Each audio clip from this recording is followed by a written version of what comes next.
This is SpaceTime, Series 21, Episode 87. Coming up on SpaceTime, the origins of the Martian Moon Phobos, China to launch an artificial moon, and Rocket Lab selects Wallops Flight Facility for its US launch site. All that and more coming up on SpaceTime. Welcome to SpaceTime with Stuart Gary.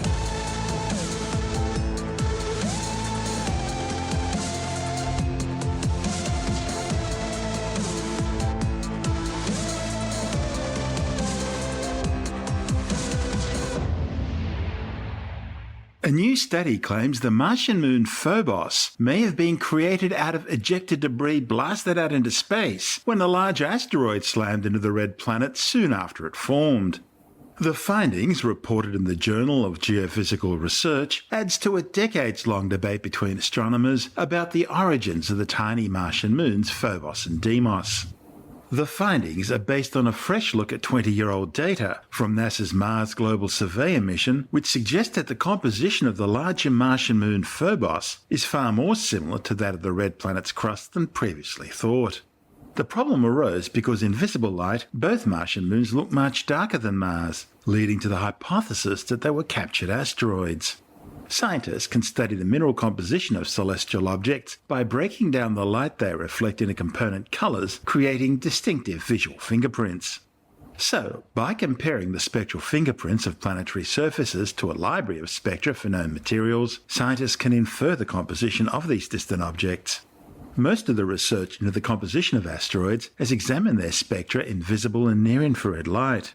And this suggests that Phobos and D-class asteroids look much the same. That is, both their spectra are nearly featureless because they're so dark. D-class asteroids are nearly black as coal because, like coal, they contain carbon. This dark aspect of Phobos led to the hypothesis that the moon is a captured asteroid, one that flew just a little bit too close to Mars and was captured by the red planet's gravity. However, other scientists, looking at the orbital dynamics of the Martian moons, have argued they could not have been captured and must instead have been formed at the same time as Mars, or as the result of a massive collision on the planet during its formative period. In fact, given the inclination and other details of Phobos' orbit, it seems almost impossible that they were captured. So, the study's lead author Tim Glotch from Stony Brook University in New York decided to try and solve the issue by observing Phobos using the mid-infrared range.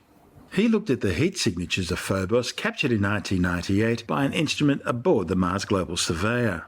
Glotch and colleagues then compared the mid-infrared signature of Phobos to samples of a meteorite that fell to Earth near Taurids Lake in British Columbia, which some scientists have suggested is a fragment of a D-class asteroid.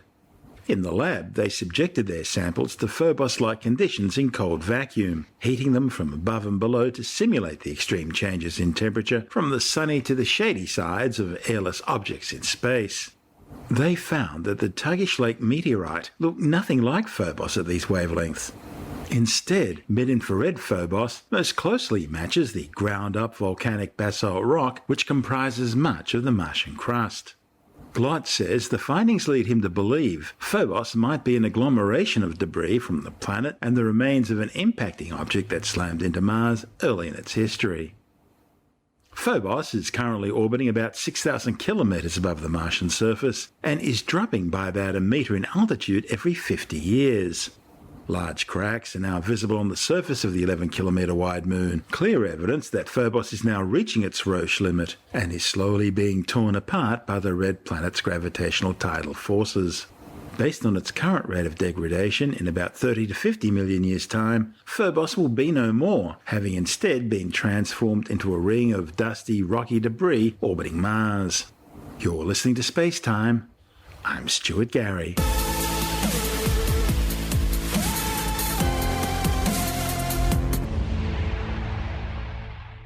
China has announced plans to launch the first of 3 artificial moons, designed to be bright enough to replace street lighting. If all goes to plan, the 3 moons will be in orbit by 2022, with the first launching in 2 years.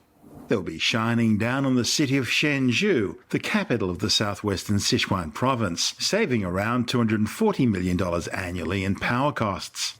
The satellites will be coated in a highly reflective mirror-like material and be placed in 500-kilometre high orbits, from where they'll provide about 8 times the brightness of the real moon, about a fifth the brightness of normal streetlights. A report in the Beijing-controlled People's Daily claims the artificial moons will reflect their illumination, providing a dusk-like glow over an area of roughly 10 to 80 kilometres. The artificial moons can be manoeuvred in orbit so that the area being illuminated can be changed to meet requirements, such as areas experiencing power blackouts. There are, however, concerns that the artificial moons will affect wildlife, especially nocturnal animals, and they'll also impact both atmospheric and astronomical scientific research. The idea of an artificial moon lighting up the night isn't new. Back in 1999, on SpaceTime's predecessor StarStuff, we reported on the launch of a 25-metre space mirror as part of an attempt by Moscow to provide sunlight to sun-deprived northern Russian cities. However, the mirror failed to unfurl, and instead ended up burning up during atmospheric re-entry. In more recent times, New Zealand's been somewhat more successful in this sort of endeavour, when earlier this year Rocket Labs launched an Electron rocket carrying the Humanity Star Mirror Ball into orbit. To find out more, Andrew Dunkley is speaking with astronomer Dr. Fred Watson. Being reported by the highly credible source, the BBC, and probably several others, that a Chinese company has announced ambitious plans to put a fake moon into space to brighten the night sky. This is a country that is blanketed in pollution.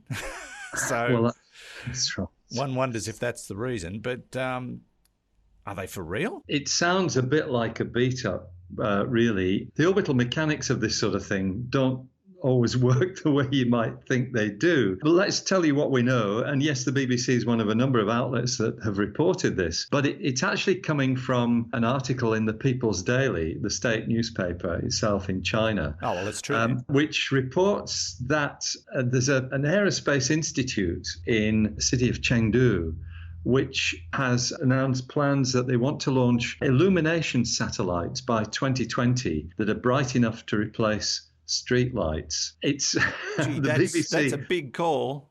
However, the Russians did do this. They tried it, but it didn't work. I thought they had some success. I thought, well, maybe they did, but I think it only lasted half an hour or something like that. To say outright that launching anything like that is designed to illuminate the Earth's surface immediately raises questions about light pollution and things of that sort, which is very much an area of growing concern among, everybody, not just astronomers, but the medical profession, biologists, botanists, people worried about insects being fooled into not pollinating crops and all of that sort of stuff. That is all now part of the province of the issue of light pollution. So it's bound to create a lot of raised eyebrows, but it's not straightforward. I like the BBC's comment, which says the following: the straight out of sci-fi news has sparked fascination, skepticism from scientists, lots of questions, and outright mockery. So that kind of more or less sums it up.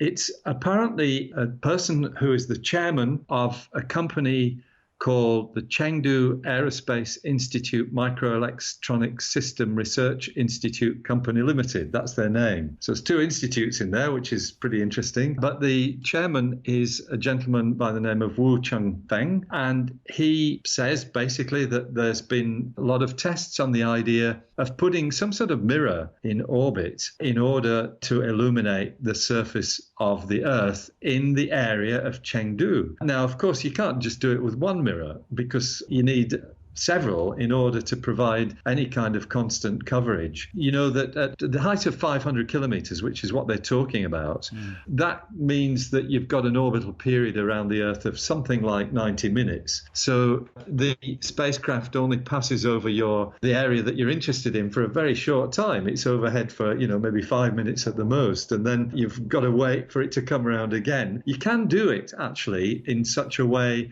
there are certain orbits, they're called sun-synchronous orbits, where the spacecraft passes overhead at more or less the same time each day. But it's still very messy. You're not sort of floating something in space that is always going to be beaming radiation down to the Earth. The only way you could do that, of course, would be to put it in a geostationary orbit, like the satellites are. But that's at a height of 36,000 kilometers. And can you imagine the size of the mirror you'd need to get any sort of light back from that sort of distance? Spacecraft at that distance are virtually invisible, except with very large telescopes. I know they could use my wife's makeup mirror. It's enormous. I'm not going to go there, Andrew, and I don't think you should either. Too late.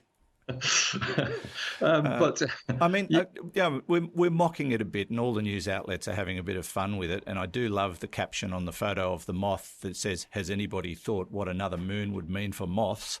Yeah. I mean, that sounds like a line straight out of Hitchhiker's Guide to the Galaxy. It's beautiful, actually. But theoretically, this is possible. It's possible to do it, but it doesn't really kind of solve the problem. You know, you're never going to have something that will mimic the moon. The moon's at a distance of 380,000 kilometers and behaves in a very straightforward way. But the idea of using something in low Earth orbit doesn't really work. You're quite right about the Russians having tried it. That was in low Earth orbit. And the idea was to beam a light spot down to Earth. Of course, that light spot travels across the Earth's surface at the orbital speed, which is 8 kilometers per second. And then this thing, well, I don't think it actually worked terribly well. It did blind a kid on a bike who fell into a ditch and killed a deer. There's probably something like that, yes. I don't think so.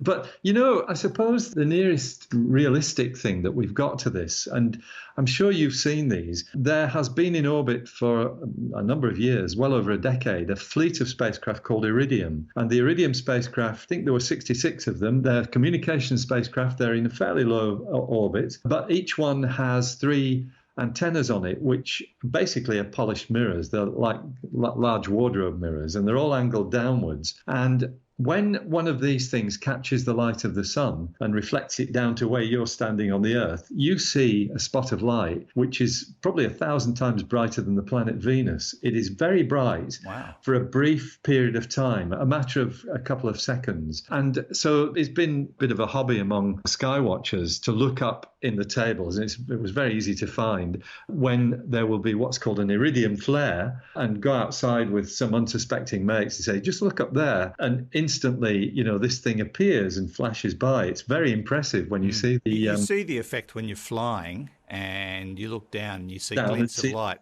coming back at you that's reflected, you know, the sun reflecting off water or something like that, or glass. And things. That's right. It's the same sort of thing. Yeah. With the Iridium flares, it was really quite spectacular. Of course, this was in the darkness. Those Iridium spacecraft are now being replaced, and I think very soon there won't be any of those original Iridium spacecraft left. And the new ones that have replaced them don't have the reflective mirrors, so that little hobby has now gone by the board. But that was an example of this kind of thing, of reflecting light spots down onto the surface. It was fun for geeks for a while, wasn't it? Yes, that's right. Yeah. Now, they're talking about this mission launching in 2020, and are we taking it with a grain of salt that it probably won't happen? My guess is it won't happen. I think if it got anywhere near, there would be sort of major public outcries. There's already a quote on the BBC webpage from John Barentine, a chap that we know quite well, who's with the International Dark Sky Association, and he's basically saying it's a bad idea, as you'd expect, because it's light pollution, and you can't, you know, you can't control it. It's hard to see how it works, how it would work, and it's certainly hard to see how it would save street lighting, which is what they're saying it will. The China Daily, that quoted Mr. Wu, the gentleman who was the chairman of this company, saying if you could illuminate an area of 50 square kilometers, you could save something like $173 million a year in electricity charges. But of course you can't, because you can only do it for a short time. It's probably cost you $173 million to send the thing up there anyway. Well, yeah. That's right. So we'll wait and see. We will wait and see what happens. That's Dr. Fred Watson, an astronomer with the Department of Science, speaking with Andrew Dunkley on our sister program, Space Nuts. And this is Space Time. I'm Stuart Gary.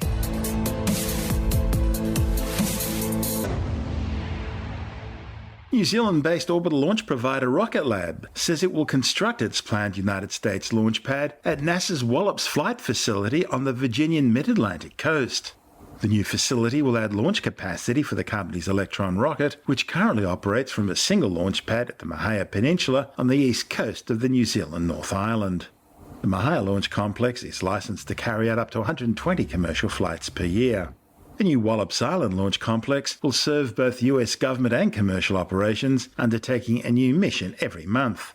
The facility will include a dedicated launch pad and fueling infrastructure, as well as a specialised launch vehicle integration and assembly facility capable of working on up to 4 Electron rockets at a time. The Electron is a 2- or 3-stage expendable orbital launch vehicle designed to carry small satellites and CubeSat payloads up to 225 kilograms into low Earth orbit. The 17-metre tall rocket uses RP-1 kerosene and liquid oxygen propellants and oxidizers, supplying 9 electric pump-fed 3D printed Rutherford first-stage rocket engines and a vacuum-modified Rutherford second-stage engine. The optional third-stage kick motor uses a monopropellant-powered 3D printed Curie engine designed to circularize payload orbits. The Electron achieved its first successful launch in January, carrying CubeSats for Planet Labs and Spire Global, as well as the Humanity Star passive satellite we mentioned earlier, a 1-metre diameter geodesic sphere designed to glint in the night sky like a disco mirror ball, but without the doof-doof sound. The Electron's next launch, which has been delayed 3 times since April due to a couple of motor controller issues and a problem with the Chatham Island ground tracking station, is slated for this month. We'll keep you informed. I'm Stuart Gary. This is SpaceTime.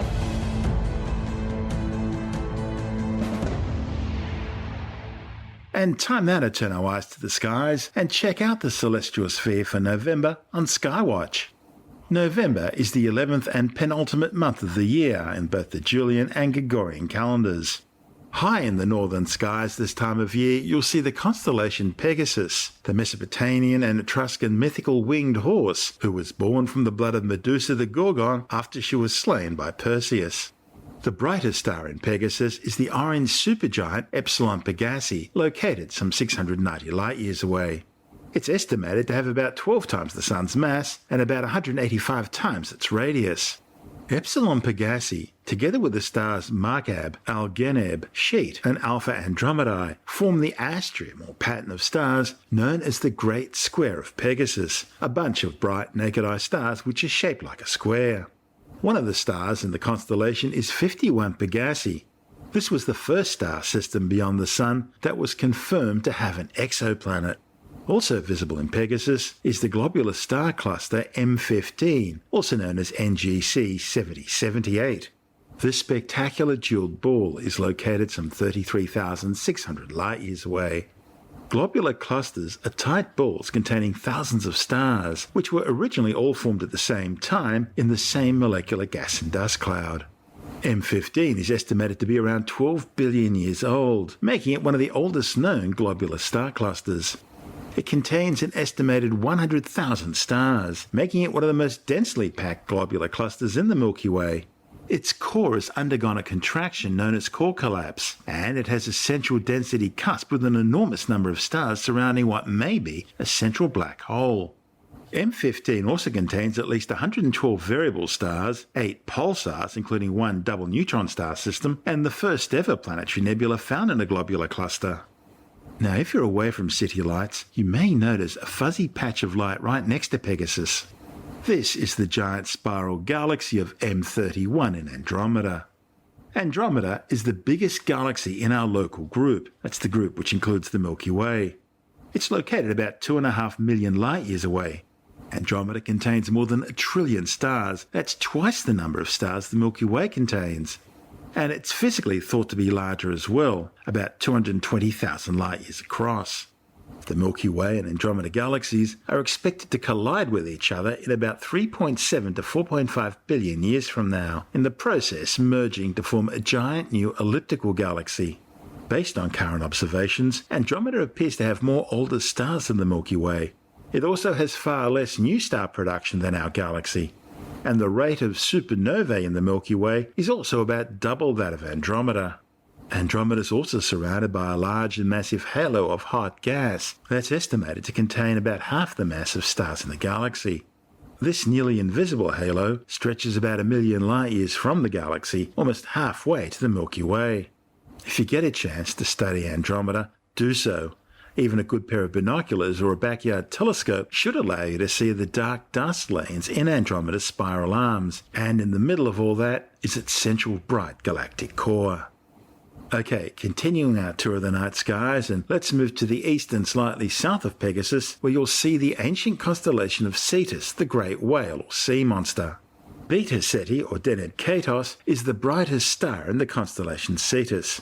It's an orange giant, located just 96 light-years away. By the way, the name Deneb Katos, well, it means the whale's tail. One of the other stars in Cetus is Mira. This was the first variable star ever discovered.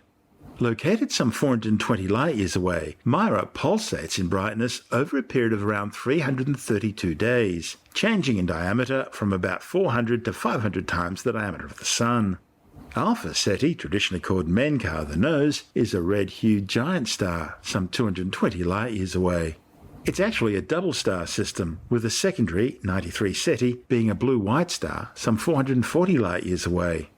Gamma Ceti, or Kafal Jamar, the head of the whale, is another double-star system. The primary is a yellow star 82 light-years from Earth, while the secondary is a blue star. At 11.9 light-years, the yellow dwarf Tau Ceti is the nearest Sun-like star to the Earth other than the Sun. Now, turning south of Cetus, you'll see the brilliant star Acamar, which means the river's end, as it marks the end of the river Eridanus. Acamar is a binary system. The two components are designated Alpha Eridani A and Alpha Eridani B and are located some 139 light-years away. Of the 10 brightest stars in the night sky, Alpha Eridani is the hottest and bluest in colour, being a spectral type B main sequence star. Main sequence simply means it's burning hydrogen in its core. The secondary star is a smaller spectral type A white star, which orbits the primary at a distance of just 12 astronomical units. An astronomical unit is the average distance between the Earth and the Sun, which equates to about 150 million kilometres, or just over 8 light minutes. If you follow Eridanus or Eridanus towards the east, you'll find Orion, a familiar signpost in the southern summer skies. To the west of Orion is the constellation of Taurus the Bull, and located in Taurus is M1, the Crab Nebula. It's the remnant of a star which Chinese astronomers saw explode as a supernova back on July the 4th in the year 1054. Back then, they recorded the sudden appearance of a new star in their sky charts at the exact position of the Crab Nebula. The supernova appeared brighter than the planet Venus for weeks on end, before finally fading from view after almost 2 years. The Crab Nebula is about 7,000 light-years away, and it's expanding at a rate of around 5 million kilometres per hour. At the heart of the nebula is a rapidly spinning neutron star or pulsar, rotating at some 30 pulses per second. It's emitting radiation in all wavelengths, from gamma rays and X-rays through ultraviolet, optical and infrared, and onto radio waves. Observations indicate the pulsar is slowing down, and it will fall to just half its current rate of rotation within the next 1,000 years. November is also a good time to check out the Pleiades or Seven Sisters, one of the nearest open star clusters to Earth. Depending on whose measurements you prefer, the Pleiades are between 118 and 137 parsecs away, a parsec being about 3.26 light-years. Also known as M45, the Pleiades are located in the constellation Taurus and are composed mostly of hot blue young stars.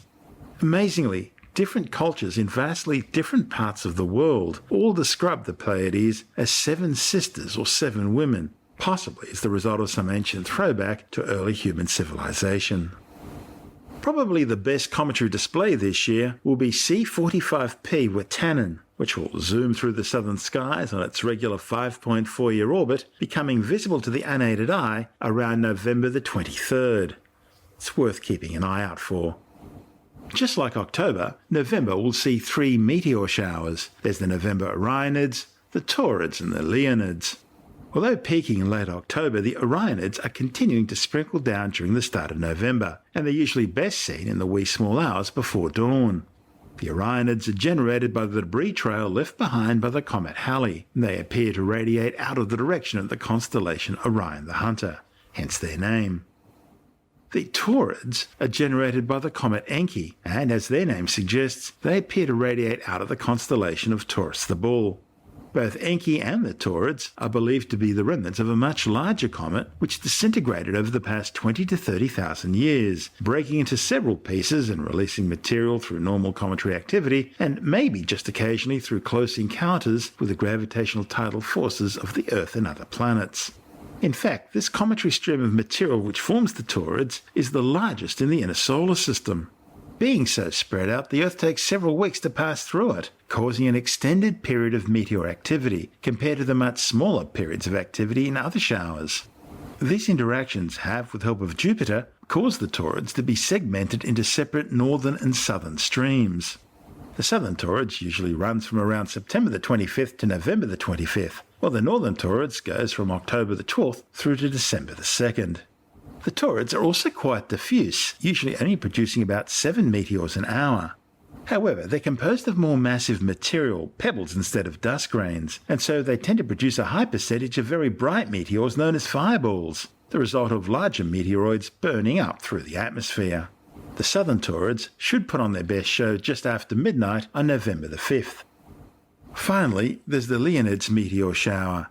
It'll peak around November the 18th, usually producing up to 15 meteors per hour. However, it has been known to occasionally produce some spectacular meteor storms, with the showers in 1999, 2001 and 2002 producing up to 3,000 meteors per hour. Even more spectacular, the Leonids meteor shower of 1966 generated thousands of meteors a minute, falling virtually like illuminated rain. The Leonids are usually picked up after midnight, with peaks occurring just before dawn. Produced by the debris trail from the comet Tempel-Tuttle, the Leonids radiate out from the constellation of Leo the Lion. The Leonids are also a fast-moving stream, which encounter the path of the Earth at some 72 kilometers per second. Larger Leonids, which are about 10 millimeters across, can have a mass of half a gram and are known for generating very bright meteors. In fact, the annual Leonids meteor shower may deposit up to 13 tons of particles across the planet. Okay, let's turn to planetary matters, and the Moon is in a waning crescent after reaching last quarter on November the 1st. Right now, it'll rise around 2 a.m., about 4 hours before the Sun, and the new Moon will take place on November 8th. The planet Mercury has recently passed behind the Sun at superior solar conjunction and won't become visible until at 7:45 in the evening, just after the Sun sets, appearing above the western horizon and lasting about 2 hours before sinking from view. Venus recently passed in front of the Sun at inferior solar conjunction, and so it's a daytime object right now, reaching just a couple of degrees above the horizon, but virtually impossible to see because of the Sun's glare. On the other hand, Mars will be spectacular. It recently passed opposition and remains easily visible in the evening sky as the Sun sets, remaining observable for around 6 hours before setting just below the western horizon. Jupiter, the king of planets, will soon pass behind the Sun at solar conjunction. The gas giant will be visible high in the western evening sky after sunset, remaining observable for a couple of hours before disappearing over the horizon. Our other gas giant, the ringed world of Saturn, will also soon pass behind the Sun at solar conjunction, appearing in the western sky only as the Sun's light fades and setting shortly before midnight. Now, once again, because most of our listeners are in the southern hemisphere, most of those are in Australia, and most of those are on the east coast, all these times and locations are being given for Australian Eastern Daylight Time, for regions around Sydney's longitude. But now we turn to two objects which can be seen pretty well at the same time everywhere on the planet right now. They are the two ice giants, Uranus and Neptune. You'll need a decent telescope to see them, but it's well worth the sight. Uranus was at opposition last month, and it's observable in the east from around 8:30 in the evening until it sets in the west just after 3:30 in the morning. Neptune is also observable in the early evening, becoming visible in the east around 8:30 and setting below the western horizon just before 2 a.m. You're listening to Space Time. I'm Stuart Gary, and that's the show for now. You can subscribe and download Space Time as a free twice-weekly podcast through Apple Podcast iTunes, Stitcher, Bytes.com, Pocket Casts, SoundCloud, YouTube, Audio Boom, from spacetimewithstuartgary.com, or from your favorite podcast download provider. SpaceTime's also broadcast coast to coast across the United States on Science 360 Radio by the National Science Foundation in Washington, D.C., and available around the world on TuneIn Radio. If you want more SpaceTime, check out our blog where you'll find all the stuff we couldn't fit in the show, as well as loads of images, news stories, videos, and things on the web I find interesting or amusing. Just go to spacetimewithstuartgary.tumblr.com. That's all one word and in lowercase, and that's Tumblr without the E. You can also follow us on Twitter through @StuartGary, at Spacetime with Stuart Gary on Instagram, and on Facebook, just go to www.facebook.com/Spacetime with Stuart Gary. Spacetime is brought to you in collaboration with Australian Sky and Telescope magazine, your window on the universe. You've been listening to Spacetime with Stuart Gary. This has been another quality podcast production from Bytes.com.